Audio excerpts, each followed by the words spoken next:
एड़े बनकर पेड़े खाना। शिल्पी दोपहर का खाना खाकर अपनी बहन के घर जाने के लिए तैयार हो रही थी कि रीना उसके पास आकर बोली, भाभी बिना अंडे का केक कैसे बनता है? मुझे तो अंडे वाला ही आता है। मम्मी जी कह रही हैं पापा जी के जन्मदिन के लिए घर पर ही बिना अंडे का केक बनाना है। हाँ, पापा जी अंडा नहीं खाते इसलिए। मैं कैसे बनाऊंगी, आप भी जा रही हो? कोई बात नहीं, तुम ऐसा करना पढ़कर बना लेना। मैं तुम्हें रेसिपी व्हाट्सएप कर रही हूँ, साथ ही वीडियो का लिंक भी है। मुझे आने में थोड़ी देर होगी, रात के खाने तक ही आ पाऊँगी, शिल्पी ने तैयार होते हुए कहा। रीना की आदत थी कि वह छोटे मोटे काम तो कर देती, पर अधिक देर चलने वाले कामों से जी चुराती थी। कुछ रोज पहले विमला ने अपनी छोटी बहू रीना से कहा था, बेटा शाम के खाने में गाजर का हलवा भी बनेगा। तेरे पापा जी ने गाजर और मेवे लाकर रखा है, और सुन सूखे मेवे अच्छे से डालकर बनाना। ठीक है मम्मी जी, रीना ने कह तो दिया, पर वह जानती थी कि यह अधिक मेहनत का काम है और फिर समय लगेगा। सो दोपहर में रोटी सेंकते समय उसने बड़े भोलेपन से जेठानी शिल्पी से कहा, भाभी मुझे तो गाजर का हलवा बनाना ही नहीं आता। हमेशा तो मम्मी बनाती थी। मुझे तो यह भी नहीं पता कि गाजर को कितनी देर कुकर में उबालना है।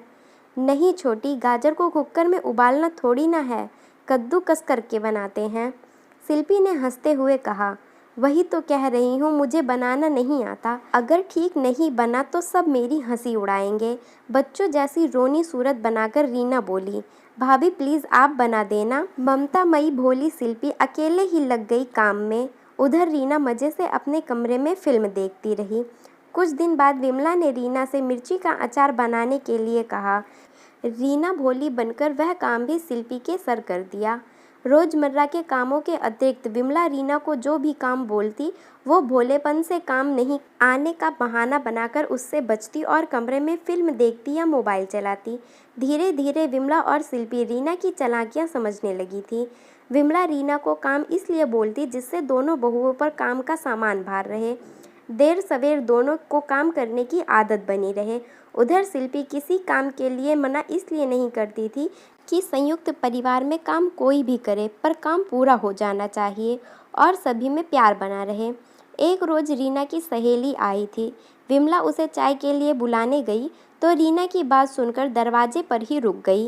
रीना बड़े मज़े से बता रही थी, अरे मैं तो एड़ा बनाकर पेड़े खाती हूँ। मेहनत का काम कौन करे, बस मुझे नहीं आता बोल देती हूँ और भाभी खुद उस काम को कर देती हैं। रीना और उसकी सहेली ठहाका लगाकर हंस पड़ी। रीना की चालाकियाँ सुनकर विमला तो दंग रह गई। रात भर सोचती रही, उसके हंसते खेलते परिवार में ये कैसी कूटनीति का खेल चल रहा है। जिस परिवार को उन्होंने इतने समय से बांध कर रखा है, वो बिखर जाएगा और ऐसा वो हरगिज़ ना होने देंगी। सोचते सोचते जाने कब उनकी आंख लग गई। इस बार उन्होंने रीना को एगलेस केक बनाने का बोलने से पहले ही उन्होंने शिल्पी को सारी बात समझाकर उसे उसकी बहन के घर जाने के लिए राजी कर लिया था। इस बार पेड़े खाने की बारी उनकी थी। स्टोरी पसंद आई हो तो please like share and subscribe my channel.